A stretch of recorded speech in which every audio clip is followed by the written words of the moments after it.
di luubal xaalis réew mi c'est pas possible. loolu dama ko fàtte si introduction bi parce que agent judiciaire de l'état nga loolu c'est extrêmement important yokk si nga avocat nga mais fan yéen ñu weesu amoon na rumeur yu doon daw ñu naan maître Moussa Bocar Thiam jot na convocation wala léegi mu jot convocation par rapport à sa gestion ak yooyu qu'en est-il exactement ndax jot nga convocation am déet wala boog sa gestion est-ce que am na lu ñu si mën a jàmbat si wàllu yor li may njëkk wax rek mooy man si sama gestion bu ñu bëggee vérifier sama gestion nañ ñëw ñu vérifier man je sais que je n'ai absolument rien à me reprocher et d'ailleurs man sax ñi may liggéeyal ñu ngi ministère di ma déglu xam nañ bu baax effectivement naka laa doon fonctionner ci biir ministère bi donc man je n'ai absolument rien man la rien à me reprocher dans ma gestion dërëm alalu réew mi 1000 francs laalu ma ko ça je donne ma parole lu leer laa wax ci kanam askan ci télévision laay waxee ci réseaux sociaux yi laay waxee ñëpp xam nañ ne parce que ma xam ñëpp xam nañ ne effectivement man ay alalu réew mi ça m'intéresse pas intéressé parce que mu dugguma ci politique pour am alal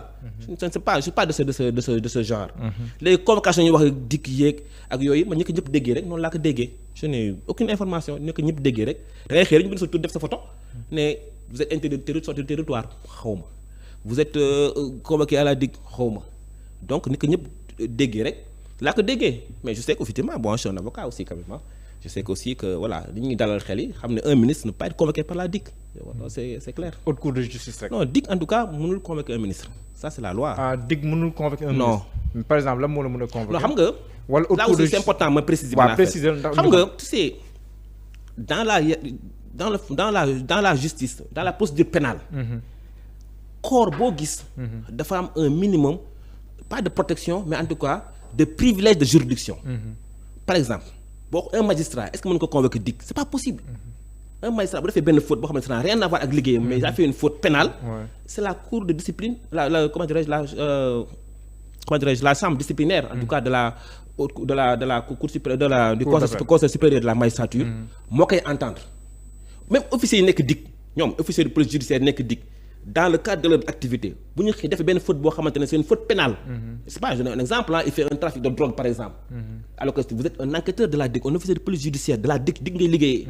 nga def benn délit bu grave wala un crime c'est pas la DIC qui vous entend c'est le procureur général qui vous entend vous avez un privilège de juridiction un gendarme un militaire ne peut pas être poursuivi le ministère est poursuivi par le tribunal militaire.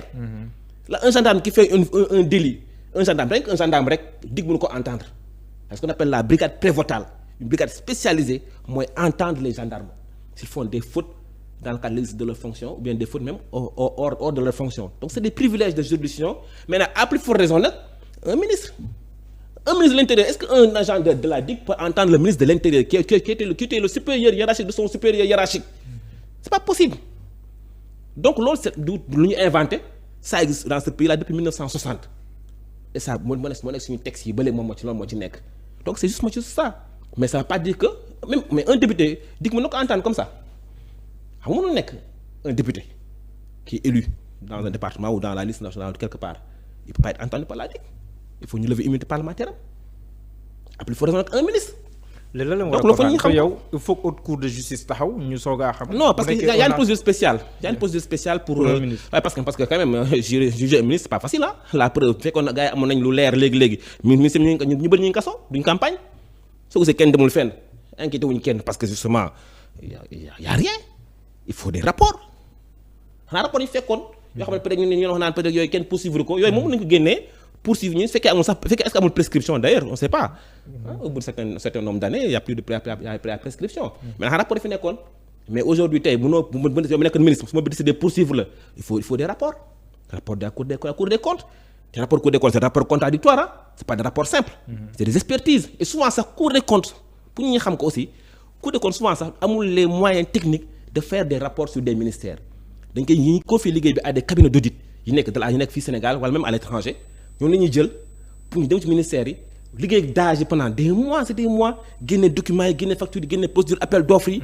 impliquer la DCMP la direction du centrale des marchés publics parce que tey Sénégal mën na def benn marché te la direction centrale des marchés publics approuvé wu te ñooñu balaa ñoo approuvé daf leen di wóor ne marché bi yëpp jaar na yoon donc en réalité dañuy wax rek wax ji mooy bëri nii rek mais en réalité pour nga gis nit parce que détourner deniers publics du lu yomb sàcc xaalis réew mi du affaire bu yomb c'est pas simple doo ñëw rek ubbi kees rek xëcc xaalis yóbbu. non non ça n'existe pas aussi épinglé woon leen say rapport OFNAC yooyu mais bon comme lu yoon war a def liggéey mu ne bàyyi yoon def liggéeyam mais yow yaa ngi koy juñu tamit am na ay ministres yoo xam ne wala anciens ministres yoo xam ne leen teree tukki ndax yow confronté wu nga situation ba war a tukki ñu ne doo tukki wala nangam. non man voyage naa temps yi ñibbi si waat amu si benn difficulté parce que j'ai mon passeport normal avec qui je voyage avec lequel je voyage. Maintenant passeport ordinaire. Oui j'ai un passeport parce que passeport diplomatique bi nga am c'est lié à la fonction.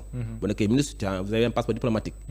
si soo ko nekkatul mënutoo voyager ak passeport diplomatique bi ça c'est clair. kon yow voilà bi ñu weesoo mars 2024 si nga delloo passeport diplomatique. Ah bien sûr oui il n'est plus valable. il n'est plus valable parce que dañ ko jox en tant que ministre.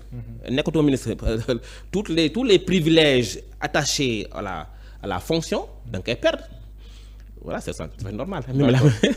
Kon yow daal dama ko defoon nu wàññi la. Mais et puis là c'est illégal moi je suis avocat xam naa très bien que man. souvent je voudrais voyager parce que am na ñu naan non mënul nekk. Ce sont des mesures conservatoires. Des mesures administratives parce que selon le premier ministre dafa am ñoo xam ne nii dañoo dem te ñëwaatuñu.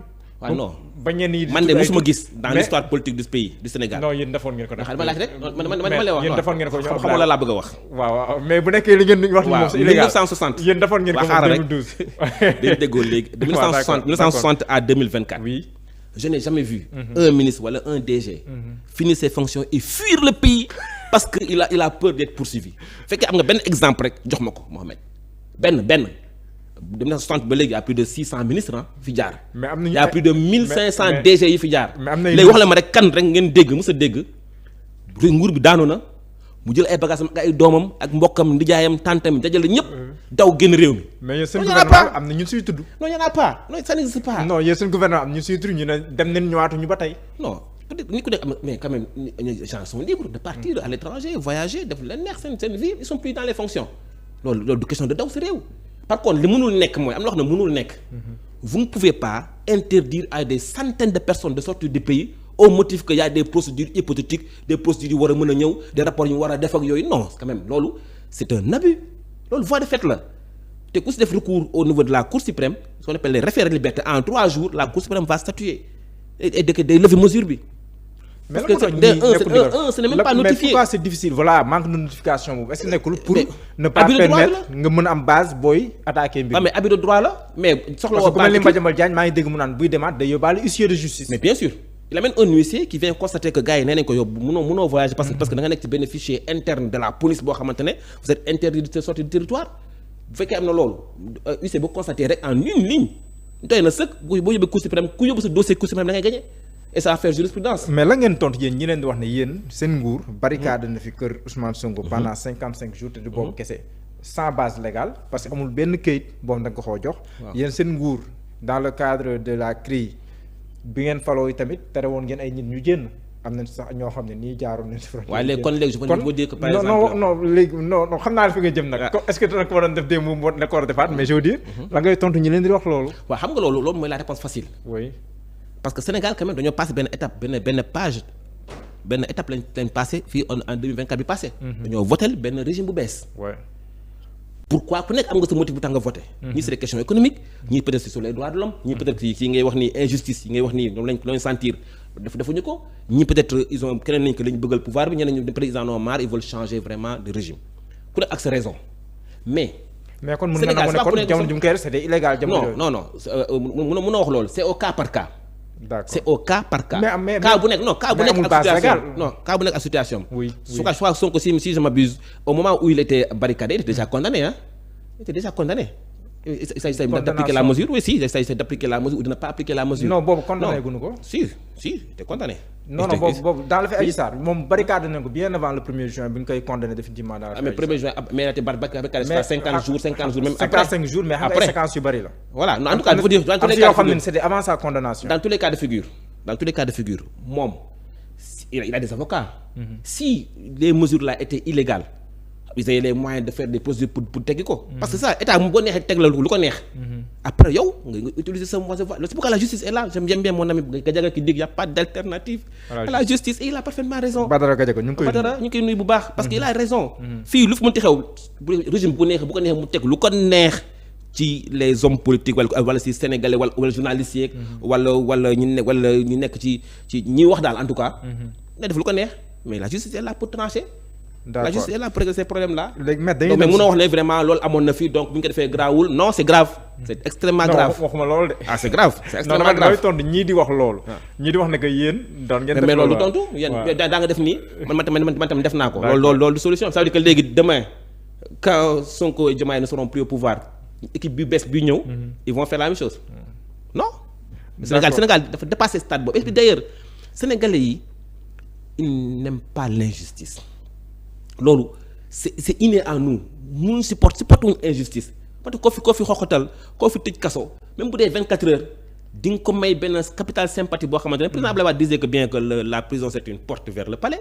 Et donc Diomaye Faye wane na ko Sonko wane na ko donc il faut que les gens arrêtent d'ailleurs xam naa sax am na ñoo xam ne nekk biir Pastef j'en connais beaucoup des responsables du Pastef mais qui sont complètement contre ce type de harcèlement des hommes politiques des adversaires politiques parce que ñoom seen bopp sax ñoom ñoo gëm ne loolu waru mën na est-ce que li mën nañ ko tuddee harcèlement yéen a ngi circuler librement ci biir réew mi non wax ma harcèlement je parle de harcèlement mais vous avez vu le cas de Yérim Seck un journaliste qui a lancé Sonko dans ce pays livre solution bu ñu koy def Yérim Seck moo doon piloté place de la nation loolu démb la loolu yàggul oui c'est vrai moom moo fi lancé Sonko moom ñoom Maïmouna Ndour Faye ñoo taxaw lancé Sonko ces gens-là tey ñu am la liberté d'opinion bind livre si Macky Sall critiquer Macky Sall si c'est dans son livre tey jii Sonko def un point de presse wax lu rëy wax yu rëy nañ ci ñëwaat non loolu dina si ñëw mu tontu ko il se retrouve lendemain en garde à vue. Bougane Gueye Dany même chose. lendemain il se trouve en garde à vue parce que simplement tontu na ko. mais que les gens arrêtent. loolu c'est du harcèlement c'est même pas du harcèlement mais loolu vraiment c'est violent. C'est violent comme attitude. Très violent. D'accord. Et je sais qu'il y a des gens dans le Pastef yoo xamante ne ñu seetaan ils sont pas d'accord avec ça. Jamais. Et d'ailleurs ils pensent même que am ñu nekk ci suuf di yàqal Sonko parce que ce qu'ils pensent. waaw lu mel noonu dégg naa ko. oui ñoom ñu ngi koy wax baax ci suuf ne oui am na. ñu naan sax raxas bi setul. waaw am na nekk ci biir yoo xam ne vraiment ñu yàqal Sonko quoi. loolu dégg naa ko mais maître sa daje beeg Ousmane Sonko loolu moom c'était très attendu parce que maître yaa ak Ousmane Sonko si campagne législative yéen génn yow da nga ne woon Ourossogui Matam xaw ma da baat boobu nga utilisé woon pas mais dafa am borom.